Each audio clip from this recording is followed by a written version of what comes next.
ایک بات آپ کے سامنے رکھی تھی، اس بات کے اوپر اگر عمل کیا جاتا تو اللہ بھی راضی ہوتا، اللہ کے رسول علیہ السلام بھی راضی ہوتے. لیکن ہم نے کیا کیا؟ میں نے ایک پیالہ دیا تھا اور میں نے یہ کہا تھا اس پیالے کے اندر بیچ کے اندر زہر ملا ہوا ہے اور چاروں طرف اچھا سا حلوہ ہے، حلوہ اگر کھا سکتے ہو زہر سے بچ کر کے تو یہ حلوہ کھا لینا، لیکن اگر تم کو ایسا لگے کہ زہر کا اثر حلوے میں آ جائے گا تو پھر اس حلوے سے پرہیز کرنا. لیکن یار لوگوں نے معلوم ہے کیا کیا؟ اس زہر کو پورے حلوے کے اندر خوب ملایا اور ملا کر کے کھایا. اور اس کے بعد میں جب ان سے پوچھا گیا تو پھر جواب کے اندر کیا کہتے ہیں؟ امام صاحب ہی نے تو بتایا ہے کہ یہ جائز ہے، اس کو خوب کھایا جائے. مجھے لگتا ہے میری بات آپ حضرات خوب اچھے طریقے سے سمجھ گئے ہوں گے. میں نے یہ مسئلہ آپ کے سامنے رکھا تھا کہ شریعت مطہرہ کے قواعد کی روشنی کے اندر دیکھا جائے تو اللہ کے رسول علیہ السلام کا میلاد پاک منانا یہ جائز ہے، میرے آقا علیہ الصلوۃ والسلام کی نعتوں کو سننا یہ بھی جائز ہے، اللہ کے رسول صلی اللہ تعالی علیہ وسلم کی شان رفیع کو جو ہے وہ لاؤڈ اسپیکر کے ذریعے بیان کرنا اور لوگوں تک پہنچانا یہ بھی جائز ہے. لیکن ساتھ میں نے یہ بتایا تھا کہ آج کل جو ایک ڈی جے کا سسٹم چلا ہوا ہے اس کے اندر آواز اتنی تیز کر دی جاتی ہے جس سے دل کے مریضوں کو بھی تکلیف ہوتی ہے، بچوں کو بھی تکلیف ہوتی ہے، اور اس کے علاوہ اس کے اندر جھلاجل کی آواز ہوتی ہے جو شریعت کے اندر جائز نہیں ہے، اور اسی طرح اس کے اندر میوزک کی آواز بھی شامل کر دی جاتی ہے جو ناجائز و حرام ہے، اور ڈھول تاشا اور طبلہ بھی ملا دیا جائے تو پھر اور زیادہ وہ حرام ہو جاتا ہے. تو یار لوگوں نے کیا کیا؟ جو میں نے جائز ایک میلاد کا طریقہ بتایا تھا کہ اس طریقے سے جائز طریقے سے اگر ڈی جے کو استعمال کیا جائے تو وہ جائز ہے، تو یار لوگوں نے اس کے اندر ڈھول تاشے کا حرام وہ بھی اس کے اندر ملایا. کچھ لوگوں کو میں نے ناچتے ہوئے بھی دیکھا، ناچ گانا بھی اس کے اندر ملایا، اور اس کے اندر جو ہے میوزک بھی ملائی جو ناجائز و حرام ہے.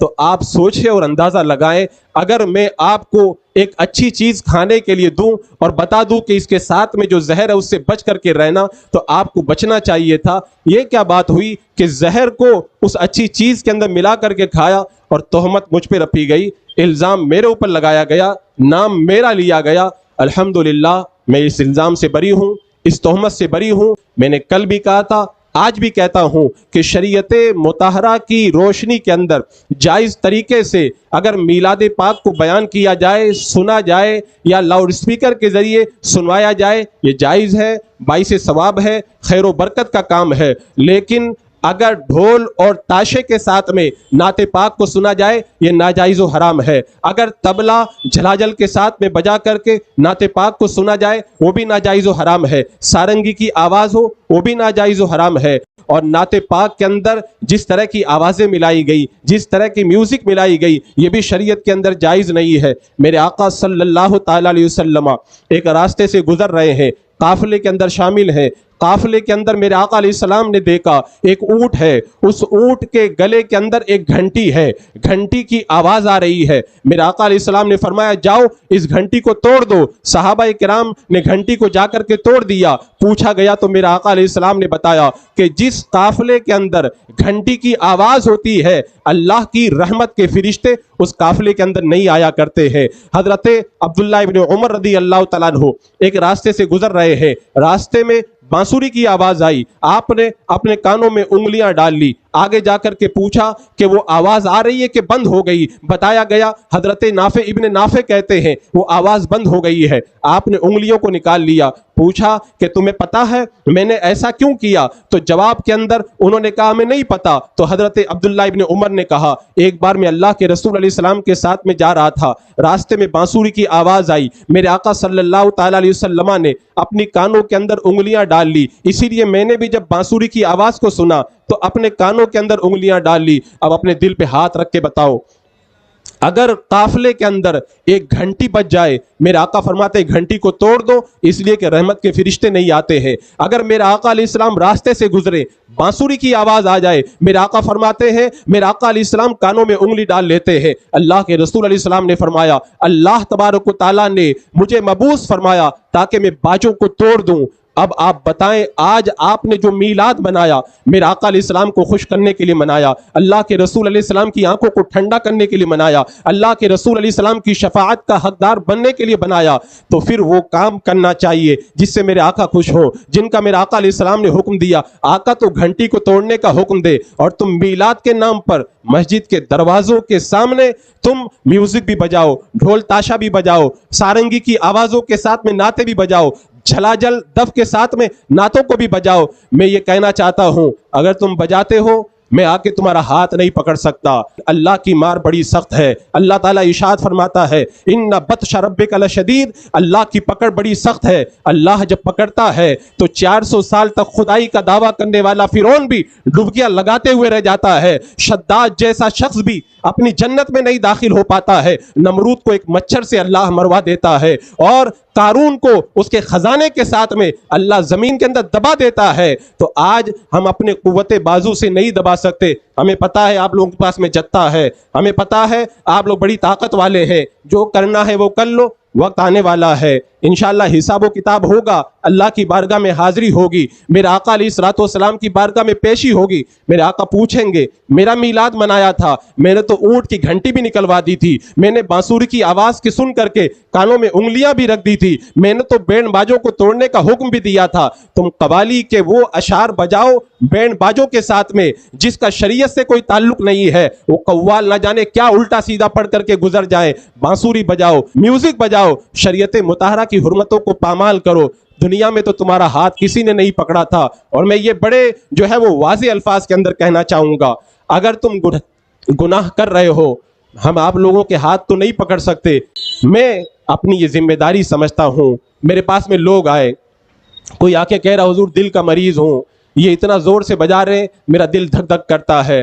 کچھ لوگوں نے آ کے بتایا چھوٹے چھوٹے بچے ہیں گھر کے اندر سوئے رہتے ہیں, اتنا تیز یہ بجاتے ہیں کہ گھر کے اندر دروازہ ہلتا ہے, دروازہ پوری طریقے سے بند کر کے رکھنا پڑتا ہے, بچوں کو بڑی تکلیف ہوتی ہے. میرے آقا نے فرما دیا اسلام کے اندر نہ کسی کو تکلیف دو نہ کسی کو تکلیف پہنچاؤ. میں نے جمعہ میں بھی بتایا تھا یہ ڈی جے کے ساتھ میں جو ہم نعت وغیرہ پڑھنے سے منع کرتے ہیں اس کی وجہ یہ ہے کہ اتنی تیز آواز ہوتی ہے کہ دل ہلنے لگتا ہے, مریضوں کو تکلیف ہوتی ہے, بچوں کو تکلیف ہوتی ہے. خود میں جب پڑھتا ہوں مطالعہ کرتا ہوں مجھے بھی تکلیف ہوتی ہے. یہ بات میں آپ کے سامنے اس لیے رکھ رہا ہوں, اس سے پہلے بھی میں نے سمجھایا, آج بھی میں کہہ رہا ہوں اور آئندہ بھی کہتا رہوں گا, اس لیے کہ اللہ تبارک و تعالیٰ نے ہمیں شریعت مطہرہ کی حرمتوں کی پاسبانی کی ذمہ داری عطا فرمائی ہے. آپ لوگ کیا ہو, آپ کے بڑوں کو بھی ہم نے سمجھایا تھا, ہم نے کہا تھا مان جاؤ شریعت کے اوپر عمل کرو, وہ نہیں مانے. آخر میں انتظار کرتے رہے, بولے امام صاحب کچھ موقع مل جائے کچھ موقع مل جائے. پھر ہم نے ان کے جنازے کی نماز پڑھی, ان کو قبرستان کی طرف روانہ کیا. جلدی وہ وقت آئے گا ہم اور آپ بھی قبرستان کی طرف روانہ کیے جائیں گے. یہ وقت ایسے ہی باقی نہیں رہے گا.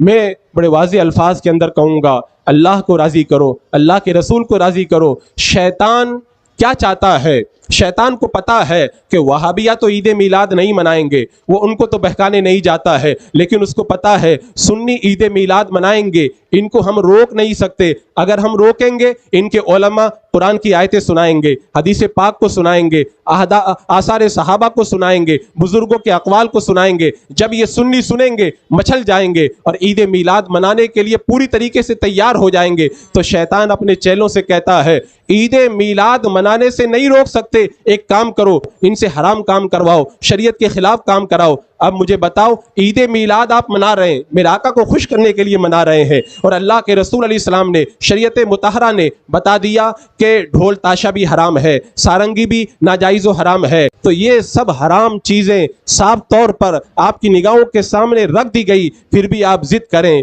سینہ تان کر کے سامنے آئے, آپ ہمارا کیا کر لیں گے؟ ہم ڈھول تاشا بھی بجائیں گے, قوالی بھی بجائیں گے, ہم ڈی جے پوری طاقت سے بجائیں گے, جو بگاڑنا ہو بگاڑ لیں, ہم کچھ نہیں بگاڑ پائیں گے. ہم قرآن و سنت کی روشنی میں مسئلہ بتا سکتے ہیں, مانو تو تمہارا بھلا ہے اور نہ مانو تو آگے قیامت کا میدان تمہارا انتظار کر رہا ہے. کتنے جا چکے, کتنوں کی مٹی خراب ہو گئی, اور ہمیں اور تمہیں بھی چلے جانا ہے. حضرت شیخ ابو طالب مکی رحمت اللہ تعالی علیہ اپنی کتاب قوت القلوب کے اندر تحریر فرماتے ہیں, بندے کے جب انتقال کا وقت آتا ہے حضرت ملکل موت آتے ہیں اور آ کر کے کہتے ہیں اے بندہ مومن تیری زندگی کی 1 ساعت باقی رہ گئی ہے، تو وہ کہتا ہے مجھے 1 لمحے کے لیے اور مہلت دے دی جائے۔ حضرت ملکل موت کہتے ہیں جب وقت مقرر آ جاتا ہے تو پھر مہلت نہیں دی جاتی ہے۔ حضرت شیخ ابو طالب مکی فرماتے ہیں اس وقت مردہ یہ تمنا کرتا ہے جب سے دنیا بنی ہے تب سے لے کر کے دنیا کے ختم ہونے تک کائنات میں جتنے خزانے ہیں وہ سارے خزانے کوئی مجھ کو لا کر کے دے دے، اور وہ سارے خزانے دے کر کے میں 1 ساعت اور مانگ لوں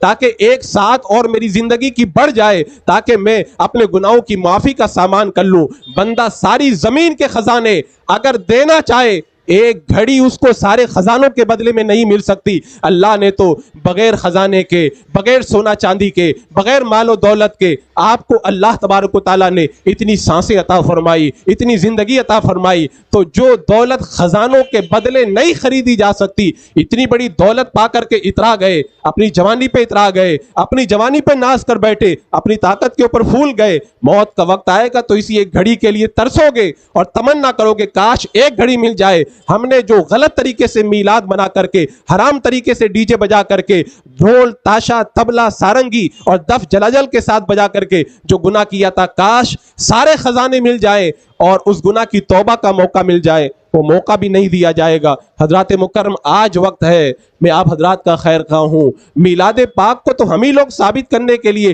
قرآن و سنت سے دلیلیں پیش کرتے ہیں، تو پھر جو علماء بتاتے ہیں اسی راستے پہ تو چلنا چاہیے۔ یہ کیا طریقہ ہے؟ میلاد کا ثبوت قرآن و حدیث سے لیا جائے اور میلاد منانے کا طریقہ شیطان سے لیا جائے۔ جو طریقہ اسلام نے حرام قرار دیا ہے اس طریقے سے میلاد منایا جائے۔ آج مجھے بڑا افسوس ہوا، ڈی جے پر نعت قوالی وغیرہ بج رہی ہے، بچے ناچ رہے ہیں، اور میں نے تو آتش بازی بھی دیکھی۔ آج یہاں سے لے کے واشی تک میں گیا اور واشی سے لے کے دھراوی تک گیا اور دھراوی سے لے کے کلہ تک آیا، جگہ جگہ دل کے اندر خوشی بھی ہو رہی تھی۔ اہل سنت کو اللہ نے کیسی محبت رسول عطا فرمائی ہے، میرے آقا کا میلاد منا رہے ہیں، لیکن جب شریعت کے خلاف کوئی بات دیکھتے تھے دل کے اندر تکلیف ہوتی تھی، کڑن ہوتی تھی، جلن ہوتی تھی۔ حضرات مکرم ہمارا دل صرف اس لیے تڑپتا ہے، ہم اتنی تقریریں کرتے ہیں، لوگوں کو اتنا سمجھاتے ہیں، اس کے باوجود بھی لوگوں پہ کوئی اثر کیوں نہیں ہوتا؟ ایسا لگتا ہے کہ شیطان نے کانوں کے اندر ایسی روئی ڈال دی ہے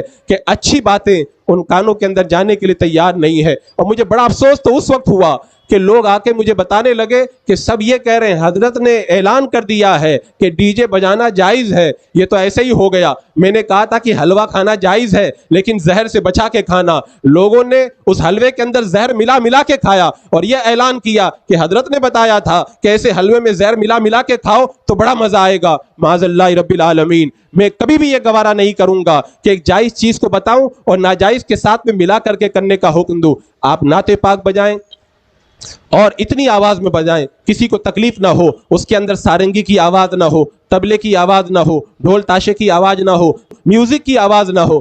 اللہ اس کے رسول نے ہمیں پیارا محبوب عطا فرمایا تو ہمیں خوشی تو اسی طریقے سے منانا چاہیے جو اللہ اس کے رسول نے ہمیں طریقہ عطا فرمایا۔ یہ تو کوئی بات نہیں ہوئی ہم شیطان کو خوش کرنے کے لیے حرام کام کے اندر ملوث ہو جائیں۔ آج شیطان بھی اپنے چیلوں سے کہہ رہا ہوگا اللہ کے رسول کی آمد پہ میلاد تو ہم نہیں روک سکے لیکن حرام کام ہم نے خوب کروایا۔ حضرات مکرم، آج میں ایک درد مند دل کے ساتھ میں اپنے سارے نوجوانوں سے عرض کرتا ہوں، آپ لوگوں سے مجھے بڑا پیار ہے، آپ لوگوں سے مجھے بڑی محبت ہے۔ جب نوجوانوں کو میں دیکھتا ہوں مجھے بڑی خوشی ہوتی ہے اور میرا دل یہ گواہی دیتا ہے آنے والے وقت کے اندر یہی نوجوان دین و سنیت کا پرچم اٹھا کر کے اس علاقے کی سنیت کو مضبوط رکھیں گے، کیونکہ جب یہ میلاد منا رہے ہیں اس کا مطلب ہے یہ پکے سنی ہے، ان کا ایمان بڑا مضبوط ہے، ان کے ایمان کے اندر کسی طرح کی کھوٹ نہیں ہے۔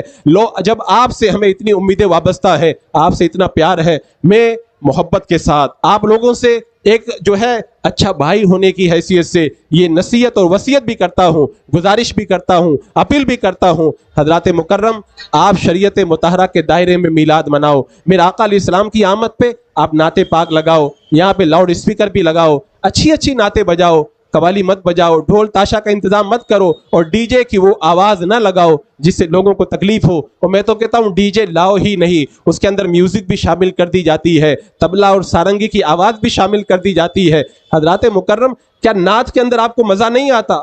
ڈھول تاشے کے بغیر اللہ کے رسول کی نعت سننے میں لطف نہیں آتا. یہ تو وہی والی بات ہوئی کہ حرام اگر شامل کرو گے تو مزہ آئے گا. اعلیٰ حضرت نے کہا تھا نا، کیوں رضا آج گلی سونی ہے، اٹھ میرے دھوم مچانے والے. تو دھوم مچانے کا یہ مطلب نہیں تھا کہ ڈی جے پہ دھوم مچائی جائے. ارے دھوم مچانے کا مطلب یہ ہے اللہ اس کے رسول نے جو طریقہ بتایا ہے اس طریقے سے دھوم مچائی جائے. سارے اسلاف کی تاریخ آپ پڑھ لو، انہوں نے اسلام اور سنیت کے دائرے میں رہ کر کے دھوم مچائی ہے. آپ بھی دھوم مچائیں، بہت سارے لاؤڈ اسپیکر لگائیں، اچھی اچھی نعتیں لگائیں. میرے امام اعلیٰ حضرت کا ایک ایک کلام اللہ کی بارگاہ میں کتنا مقبول ہے. اتنے مقبول کلام کو چھوڑ کر کے وہ عزیز میاں وغیرہ ایسے قوالوں کی نعتیں، شرابی لوگوں کی نعتیں لگاتے ہو، داڑھی منڈوں کی قوالی تم چلاتے ہو، شرم و غیرت نہیں آتی، بے حیائی کا مظاہرہ کرتے ہوئے اللہ اکبر کبیرہ، دل خون کے آنسو روتا ہے. اتنے غلط غلط اشعار وہ لوگ پڑھتے ہیں، شریعت کا خون کرتے ہیں، میرے آقا کے قلب اطہر کو تکلیف پہنچاتے ہیں. آج عہد کر لو، آج کے بعد میں کبھی بھی شریعت مطہرہ کے خلاف نہ تو کوئی قوالی چلائی جائے گی، نہ ڈھول تاشا بجایا جائے گا، نہ سارنگی کی آواز آئے گی. اگر مسجد کے اندر، ان گلیوں کے اندر، اس علاقے میں اگر آواز گونجے گی، آقا کی آمد کی آواز نعت پاک کی شکل میں اچھے انداز کے اندر گونجے گی. عہد کر لو، یہ میری آپ لوگوں سے گزارش ہے. اگر مان لو تو اچھی بات ہے، ہاتھ پکڑنے میں نہیں آؤں گا، بتانا میرا کام ہے. آج بھی بتا رہا ہوں، کل بھی میں بتاؤں گا، لیکن اللہ کی پکڑ بڑی سخت ہے. اللہ کی پکڑ سے ڈرو. حالات آج ہمارے موافق نہیں ہے. ایسے حالات میں اگر گناہوں کا بازار گرم رہا تو آنے والی دیواروں کے اوپر ہمارا انجام لکھا ہے. اللہ ہمیں برے انجام سے بچائے. میرے آقا علیہ السلام نے فرمایا تھا میری امت سارنگی کو، ڈھول تاشوں کو حلال کر لے گی. آج میلاد کے نام پہ اس کو حلال کر لیا گیا ہے. اور میرے آقا نے بتا بھی دیا تھا ان پر کتنا سخت عذاب آئے گا. وہ عذاب میں اپنی زبان سے نہیں بتانا چاہتا. اتنا سخت عذاب میرے آقا نے بتایا تھا کہ جو سارنگی کو جائز کر لیں گے، میرے آقا نے فرمایا تھا کتنا سخت عذاب ان کے اوپر آئے گا. اللہ مجھے اور آپ کو عذاب سے بچائے. ان نوجوانوں کی حفاظت کرے. اللہ ان بچوں کی حفاظت فرمائے، ہمارے جوانوں کی حفاظت فرمائے، ہمارے بوڑھوں کی حفاظت فرمائے. میں آپ کو مبارکباد دیتا ہوں، آپ نے میلاد منایا. بس اتنی سی شکایت ہے، اور میری شکایت نہیں ہے، یہ اسلام آپ سے شکایت کر رہا ہے، شریعت آپ سے شکایت کر رہی ہے. تم میرے آقا کے ماننے والے ہو، شریعت کو فالو کرو، تم اسلام کو فالو کرو، شیطان کو فالو مت کرو، قوالوں کو فالو مت کرو، ڈھول تاشے والوں کو فالو مت کرو. انہی کو فالو کرو جو اللہ اس کے رسول کی رضا چاہنے والے ہیں. اللہ تبارک و تعالیٰ اس پوری بستی کو آباد رکھے، اس بستی کو اللہ تبارک و تعالیٰ شاد رکھے. اور آئندہ میں امید کرتا ہوں انشاءاللہ یہاں پہ جب اس طرح کا موقع آئے گا تو نعت و منقبت اور بزرگوں کے اشعار سنائے جائیں گے. اللہ تبارک و تعالیٰ ہمیں شریعت مطہرہ کے اوپر ساری زندگی چلنے کی توفیق عطا فرمائے. استغفر اللہ ربی من کل ذنب واتوب الیہ. السلام علیکم ورحمۃ اللہ.